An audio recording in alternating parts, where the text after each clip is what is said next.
In British politics, the night of the Long Knives was a major cabinet reshuffle that took place on July 13, 1962.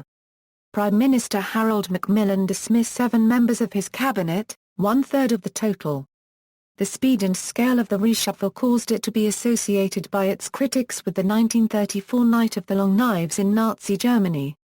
The reshuffle took place against a backdrop of declining Conservative popularity in Britain.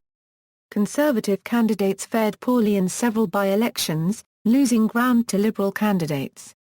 Concerned that traditional Conservative voters were expressing their disapproval with the government's economic policies by switching to the Liberals, Harold Macmillan planned to replace his Chancellor of the Exchequer, Selwyn Lloyd, with Reginald Maudling.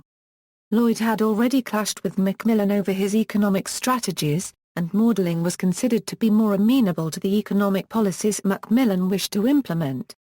The reshuffle was also an attempt to reinvigorate the party, bringing in younger and more dynamic figures and replacing some of the older and less capable ministers. After discussions with Conservative Party Chairman Iain Macleod and Home Secretary Butler, a reshuffle was planned for autumn 1962. Macmillan was overtaken by events when Butler leaked the details of the reshuffle to press Baron Lord Rothermere over lunch on July 11. The newspapers reported the impending changes on July 12, and Macmillan made the decision to press ahead with the reshuffle at once. Lloyd was called to a meeting that evening and dismissed. The remaining 6 were informed the following day, July 13. Macmillan faced sharp criticism over the scale of the changes, and his political opponents both within the Conservative Party and in the opposition characterised him as ruthless and opportunistic. Despite an initial sharp drop in his approval ratings, opinion eventually swung back in his favour and the party recovered. Macmillan regretted the way the reshuffle was carried out, and was particularly concerned about his treatment of Lloyd, who was a loyal confidant. Despite the dramatic changes in the cabinet, the Conservatives were rocked by a series of scandals in 1963 and Macmillan retired in October of that year after being misdiagnosed with cancer. He was replaced as Prime Minister by Sir Alec Douglas-Home, who was defeated in the 1964 general election.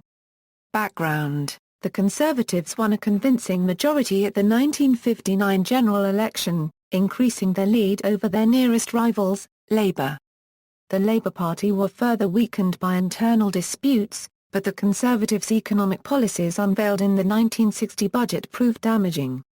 The tax cuts of 1959 were reversed, decreasing the government's popularity while the Liberals began a revival.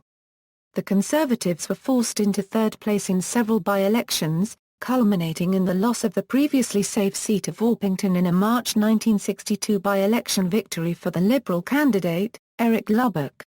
The by-election result, announced on March 14, came one day after the Blackpool North by-election, another former Conservative safe seat. Though the Conservative candidate Norman Missamble succeeded in holding the Blackpool North seat, the previous majority of 15,587 was reduced to just 973 by the Liberal candidate, Harry Haig.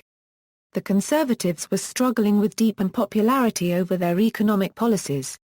A pay pause and rising prices, together with discontent at high taxation that was demonstrably inequitable, drove voters to protest against government policies by switching their votes to the Liberals, or by abstaining from voting Conservative.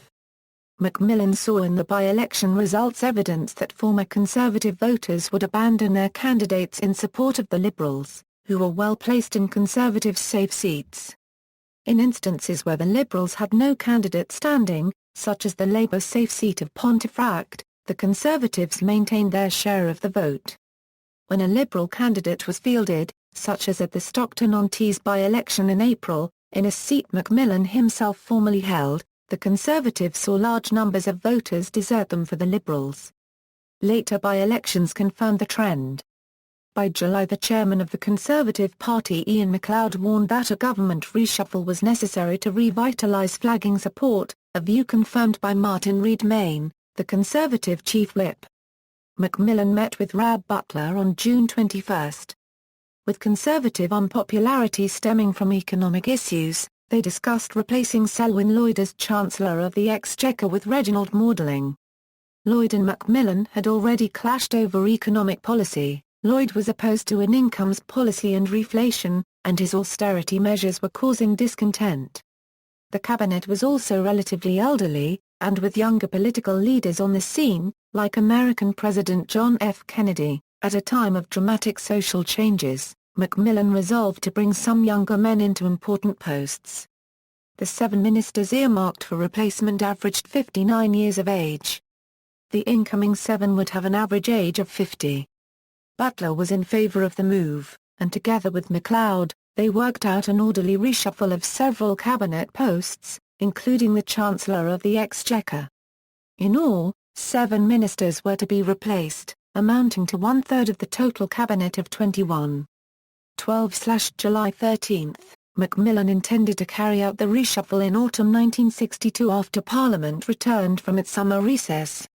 Events overtook him when, on July 11, Butler lunched with Lord Rothermere, proprietor of several newspapers, including the Daily Mail.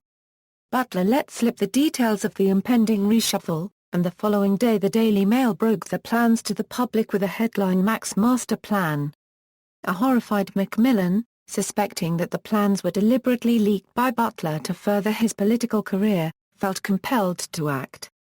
He summoned Lloyd to a meeting that evening and informed him that he was to be replaced as Chancellor. He attempted to mollify Lloyd by suggesting that he consider a career in the city as chairman of Martin's Bank, and hinted at the possibility of a peerage. Lloyd refused both.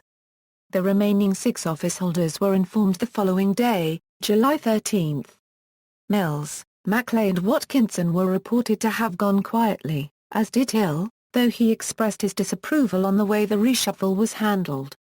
Eccles and Kilmer were the most disappointed, Eccles having hoped to succeed as Chancellor, and Kilmer later writing that Macmillan appeared to have lost his nerve and judgment.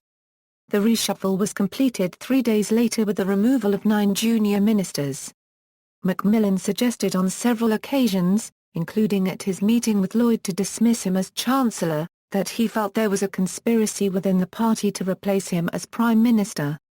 While the run of poor Conservative results led to informal talk among party MPs and ministers, no such conspiracy existed.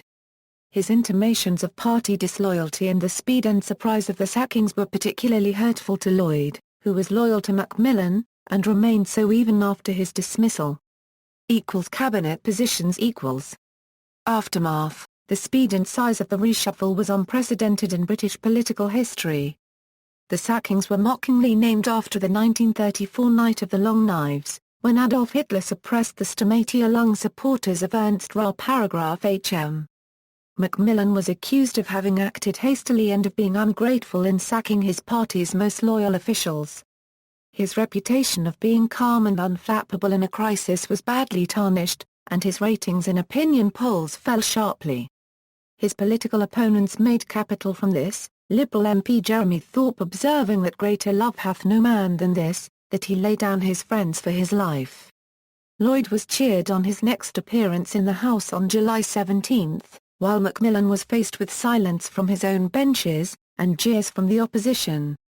The opposition tabled a motion of censure against Macmillan, which was debated on July 26. Macmillan faced divisions within his own party. Conservative MP Gilbert Longden congratulated him on keeping his head, while all around him were losing theirs. Former Prime Minister Anthony Eden and former Minister Nigel Birch also voiced their disapproval. Despite these voices of dissent, the reaction from most Conservative MPs was positive. The damage was relatively short-lived. Macmillan's position improved within a few months of the affair. Butler was moved from the position of Home Secretary and appointed First Secretary of State. Macmillan made out that it was the equivalent of Deputy Prime Minister, a post that had lapsed after 1955. It was in actuality a demotion. Butler was tasked with overseeing the Central African Office, which moved him away from the more powerful state offices. With Lloyd replaced as Chancellor by Maudling, Macmillan pushed ahead with reflation. The more cautious Lloyd had rejected reflation because of the risk of ultimately damaging the economy with a balance of payments crisis. Maudling however was prepared to accept the devaluation of sterling and the placement of controls on imports to stave off this eventuality. By the time of the party conference, Macmillan's popularity within his party had largely recovered. Maudling reversed Lloyd's austerity measures that November, following this up with cutting the tax on motor cars, and reducing the bank rate and purchase tax. In the spring 1963 budget he abolished the Schedule A tax, one of the main causes of dissatisfaction with the Conservatives, and a move which Lloyd had resisted. Liberal fortunes, which rested largely on the unpopularity of these policies, declined thereafter. Labour recovered by early 1963 as the exceptionally harsh winter that year drove up unemployment and the economy unexpectedly faltered. Macmillan regretted the way the reshuffle was carried out, and was particularly guilt-ridden over how he treated his former confidant, Lloyd. He arranged a meeting with Lloyd on August 1, 1962, before which Macmillan's private secretary, Tim Bly, informed Lloyd that Macmillan is spending all the time thinking of how to bring you back. Macmillan apologized to Lloyd, saying that he had made a mistake in not discussing it with him beforehand, and that he was rushed, his hand was forced. He again mentioned a conspiracy, suggesting that Butler had been plotting to divide the party on the common market, and bring Macmillan down. Despite the upswing in the Conservatives' fortunes which followed after the disapproval over the reshuffle abated, the party suffered further problems. Macmillan's government was rocked by the Vassal and Profumo affairs the following year, and Macmillan decided to step down in October 1963, citing ill health. He was replaced as Prime Minister by Sir Alec Douglas-Home, but the Conservatives were defeated in the 1964 general election by Labour under Harold Wilson. Notes. References